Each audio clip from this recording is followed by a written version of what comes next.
겠습니다. 사순절이 시작되었습니다. 사순절의 의미를 묵상하시고 부활의 소망을 누리시는 은혜가 있으시기를 축복드립니다. 옆 사람과 인사하시겠습니다. 반갑습니다. 네, 축복합니다. 사랑합니다.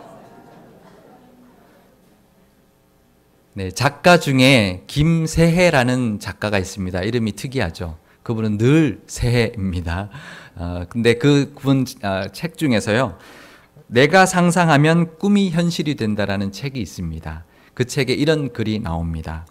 나무에 앉은 새는 나뭇가지가 부러지는 것을 두려워하지 않는다. 새는 나뭇가지에 앉아 있을 때 그 나뭇가지가 부러질까 두려워하지 않는다는 것입니다. 왜 그럴까요? 그 새가 나뭇가지를 믿고 그 나뭇가지에 앉아 있는 것이 아니라 날개를 믿고 앉아 있기 때문이라는 것입니다. 새는 날개가 있기 때문에 아무리 약한 가지에 앉아 있어도 걱정하지 않습니다. 우리는 세상을 두려워하지 말아야 합니다. 세상을 염려하며 살지 말아야 합니다. 왜 그렇습니까? 그것은 새는 날개가 있지만 우리에게는 만물을 창조해 주신 하나님이 계시기 때문입니다. 그런데도 믿는 우리들을 끊임없이 괴롭히는 것이 있습니다. 그것은 바로 두려움입니다. 우리는 세상에서 밀려오는 두려움 때문에 근심하며 걱정하며 염려하며 살아갑니다. 두려움이라는 외부의 위협 때문에 우리의 내면은 늘 걱정과 근심으로 가득 차 있습니다.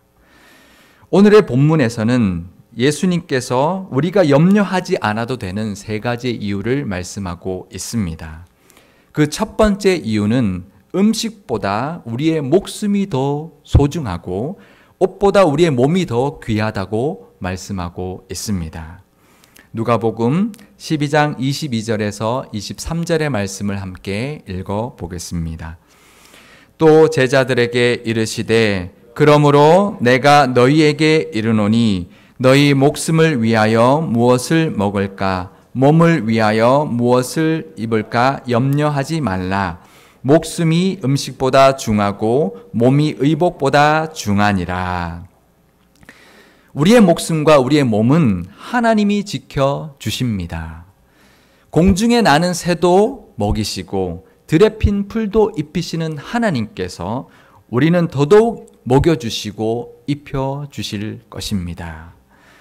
솔로몬 왕이 입었던 명품 옷들도 솔로몬 왕은 지금 우리가 말하는 명품 옷보다 훨씬 더 귀하고 값진 옷을 입었을 것입니다. 그 솔로몬 왕이 입었던 그런 명품 옷들도 들것이 입었던 옷보다 훌륭하지 못하다고 말씀하고 있습니다.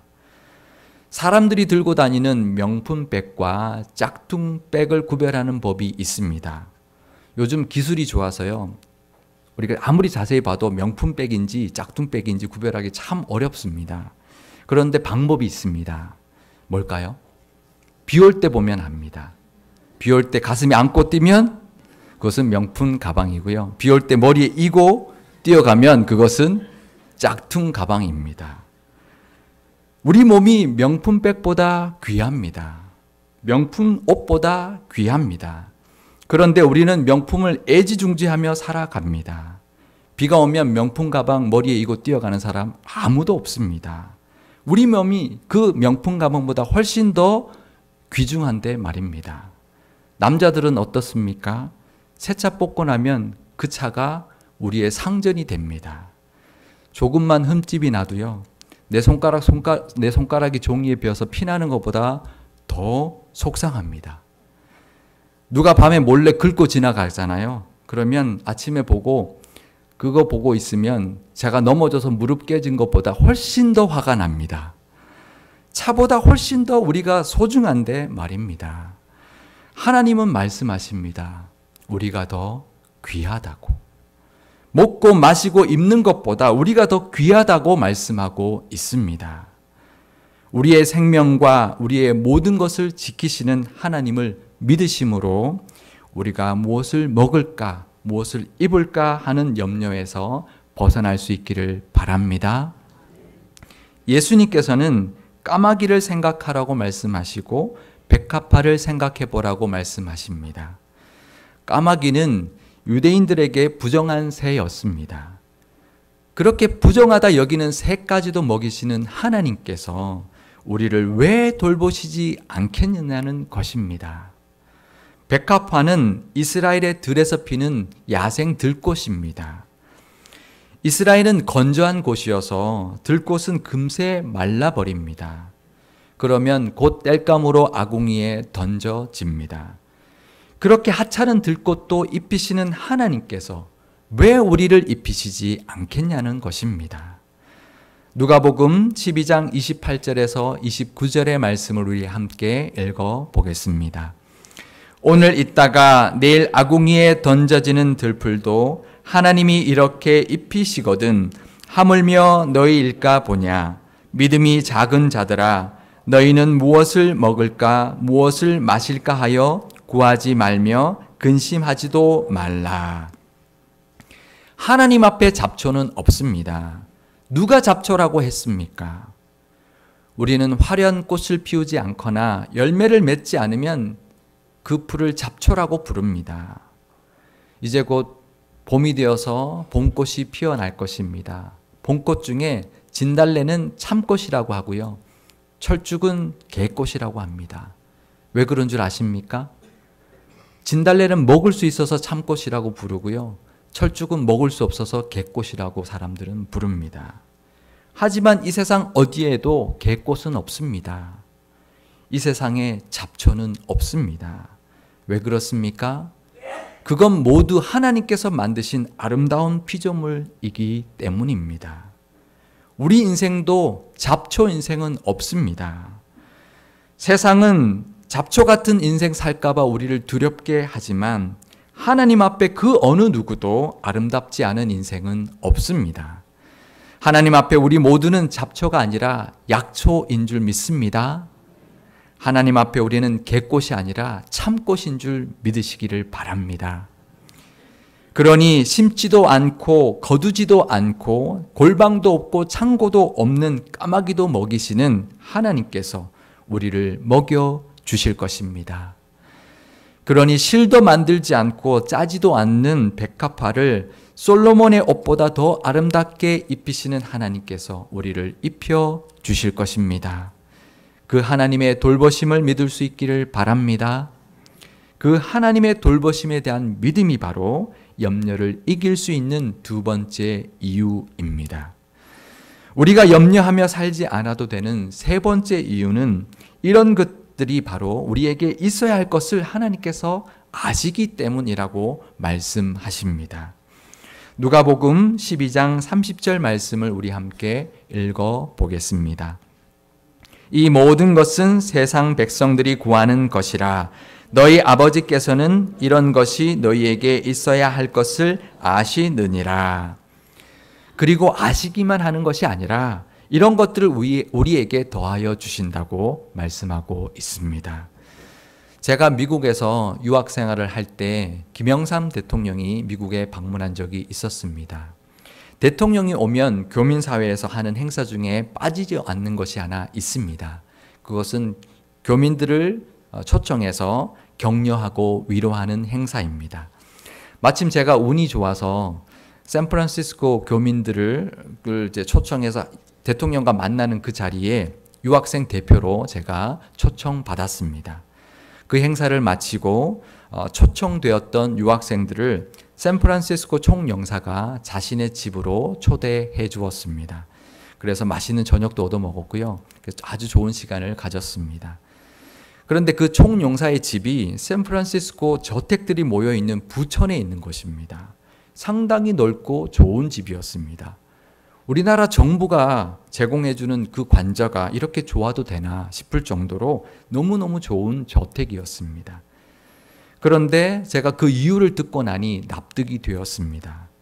총영사는 우리나라를 대표해서 그곳에 와 있기 때문에 대우를 잘 해줘야 되기 때문인 것도 있지만 그것보다 더 중요한 이유는 그 관저에서 외국 손님들을 초대하여 접대하는 것이 총영사가 해야 되는 중요한 업무였기 때문이었습니다. 그래서 가든 파티도 해야 되니까요. 가든도 좋아야 하고요. 사람들이 많이 들어올 수 있어야 하니까 응접실도 넓어야 하는 그런 저택이어야 된다는 것입니다. 서울에도 보면 외국 대사들이 살고 있는 집들이 성북동에 많이 있습니다. 제가 성북동 근처에 살아서요. 지나다 보면 꽤 좋은 집들에 외국 깃발들이, 외국 국기들이 걸려 있는 것을 볼 수 있었습니다. 우리도 마찬가지입니다. 고린도전서 4장 1절 말씀을 제가 읽어 드리겠습니다. 사람이 마땅히 우리를 그리스도의 일꾼이요 하나님의 비밀을 맡은 자로 여길지어다. 여기서 일꾼이라는 단어는 대사라는 것을 의미하는 단어입니다. 우리는 지금 하늘나라의 대사로서 이 세상에 살고 있습니다. 대사와 영사들은 그 나라 정부가 필요한 모든 것을 지원해 줍니다. 그것처럼 우리에게 있어야 할 것을 하나님께서는 아시고 우리에게 필요한 모든 것을 더해 주신다고 말씀하십니다. 그 공급하심에 대한 믿음으로 우리의 염려를 떨쳐버릴 수 있기를 바랍니다. 그럼 이제 우리는 어떻게 살아야 할까요? 누가복음 12장 31절 말씀을 우리 다 함께 읽어 보겠습니다.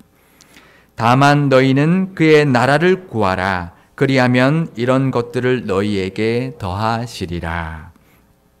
무엇을 먹을까? 무엇을 마실까? 무엇을 입을까? 염려하지 말고 하나님의 나라를 구하며 살아야 된다고 말씀하고 있습니다. 하나님의 나라를 구하는 것이 바로 우리가 그리스도의 대사로 이 세상을 살아간다는 것을 의미합니다. 우리의 시민권은 어디에 있습니까? 우리의 시민권은 바로 하늘에 있습니다. 그러니 우리는 이 세상에서 외국인처럼 살아야 합니다. 자기 나라의 이익을 위하여 사는 대사들처럼 우리는 하나님의 나라를 위하여 이 땅에서 살아야 합니다. 우리에게 맡겨진 하나님의 일을 감당하며 살아야 합니다. 우리는 우리의 먹을 것과 우리의 입을 것을 위해 사는 사람들이 아닙니다. 그런 것들을 구하는 데만 급급해하며 사는 것은 세상 사람들이 하는 일입니다. 우리에게 있어야 될 것은 하나님께서 다 아시고 공급해 주실 것입니다. 때로는 부할 때도 있을 것이고요. 때로는 가난할 때도 있을 것입니다. 하지만 하나님께서 먹이시고 하나님께서 입혀주신다는 그 믿음을 붙들 수 있기를 바랍니다. 때로는 우리를 두렵게 하는 것들이 있을 것입니다. 그것에 압도당하여 걱정과 근심으로 세월을 허송하지 마시고 믿음으로 담대하게 사실 수 있기를 바랍니다. 아브라함은 믿음으로 가나안에 들어갔습니다. 하지만 그 가나안 땅에 들어가자마자 그 땅에 큰 기근이 들었습니다. 그 기근의 두려움 때문에 아브라함은 약속의 땅을 등지고 애굽으로 떠나버렸습니다. 하지만 그곳에는 더 큰 두려움이 아브라함을 기다리고 있었습니다. 아내 사라로 인하여 자신이 죽을 수도 있겠구나라는 두려움이 몰려왔습니다. 그래서 결국 아내를 누이라고 속였고 결국 사라를 애굽 왕 바로에게 빼앗겨 버렸습니다. 우리도 그렇습니다. 두려움에 쫓겨서 염려하며 살아가는 인생을 살다 보면 그 염려는 또 다른 두려움으로 우리를 근심하게 만듭니다. 염려를 다 내려놓고 하나님을 붙들 수 있기를 바랍니다. 가뭄 같은 위기가 닥쳐도 죽으면 죽으리라는 믿음으로 하나님을 붙들면 비로소 하나님께서 역사해 주시기 시작하실 것입니다. 아브라함의 믿음은 두 가지였습니다. 그 첫 번째 믿음은 친척과 고향과 아버지의 집을 떠나 갈 바를 알지 못했지만 하나님의 명령을 따라 그 가나안 땅에 들어갔던 믿음이었습니다. 그리고 또 하나의 믿음이 있습니다. 그것은 가뭄의 사건 이후에 하나님의 은혜로 사라를 돌려받고 난 뒤에 가나안 땅에 돌아와서는 어떠한 일이 있어도 그 약속의 땅을 떠나지 않고 거류했던 믿음이었습니다. 히브리서 11장 8절에서 9절의 말씀을 제가 읽어 드리겠습니다. 믿음으로 아브라함은 부르심을 받았을 때에 순정하여 장래의 유업으로 받을 땅에 나아갈새 갈 바를 알지 못하고 나아갔으며 믿음으로 그가 이방의 땅에 있는 것 같이 약속의 땅에 거류하여 동일한 약속을 유업으로 함께 받은 이삭 및 야곱과 더불어 장막에 거하였으니. 히브리서의 이 말씀에 보면 믿음을 2번 언급하고 있습니다. 믿음으로 가나안 땅으로 들어갔고 믿음으로 약속의 땅에 거류했다고 증언해주고 있습니다. 우리에게도 이 2가지의 믿음이 있어야 합니다. 우리가 아브라함의 그 첫 번째 믿음으로 하나님을 믿고 하나님께 택함 받은 자녀가 되었다면 이제는 어떠한 세상의 두려움이 몰려와도 근심과 걱정과 염려를 다 내려놓고 오직 하나님만 붙들고 하나님의 나라를 구하며 하나님께서 맡겨주신 일들을 감당하기로 결단하는 그 2번째 믿음이 있어야 합니다. 그러면 우리를 귀하게 여기시고 우리를 돌봐주시며 우리를 지켜주시고 우리에게 필요한 모든 것을 공급해 주시는 하나님께서 기쁨으로 하나님의 나라를 우리에게 상속해 주실 것입니다. 누가복음 12장 32절의 말씀을 우리 함께 읽어 보겠습니다. 적은 무리여 무서워 말라. 너희 아버지께서 그 나라를 너희에게 주시기를 기뻐하시느니라. 아멘. 예수님을 구주로 영접하심으로 믿음의 날개를 다셨다면 이제는 세상의 어떠한 가지에도 앉는 것을 두려워하지 않는 믿음을 가질 수 있기를 바랍니다. 그 믿음으로 세상의 모든 염려를 다 떨쳐버리시고 오직 하나님의 나라를 구하며 하늘나라의 대사로 사시는 상일교회 모든 성도님들이 다 되실 수 있기를 주님의 이름으로 축원드립니다. 기도하시겠습니다. 하나님 아버지, 믿음으로 구원받고 하나님의 자녀가 되었지만 여전히 세상의 두려움에 염려하며 사는 것이 우리의 모습입니다. 우리의 눈을 돌려 우리를 천하보다 귀하게 여기시는 하나님의 사랑과 하나님의 돌보심과 공급하심을 보고 모든 세상 염려를 다 떨쳐버리는 믿음을 더하여 주옵소서. 이제 더 이상 세상 염려에 매몰당하 있지 않게 하시고 하나님의 나라와 의를 구하며 사는 하나님 나라의 대사가 되게 하시고 우리에게 맡겨주신 일들을 기쁨으로 감당하는 청지기들이 다 되게 하여 주옵소서. 그럴 때 하나님께서 주시기를 원하는 천국을 이 땅에서도 누릴 줄 믿습니다. 우리 교회도 여러 가지로 염려하는 것이 아니라 하나님의 돌보심과 인도하심을 믿고 하나님의 나라를 구하며 하나님께 기쁨이 되는 믿음의 교회가 되게 하여 주옵소서. 우리 주 예수 그리스도의 이름으로 기도드리옵나이다. 아멘.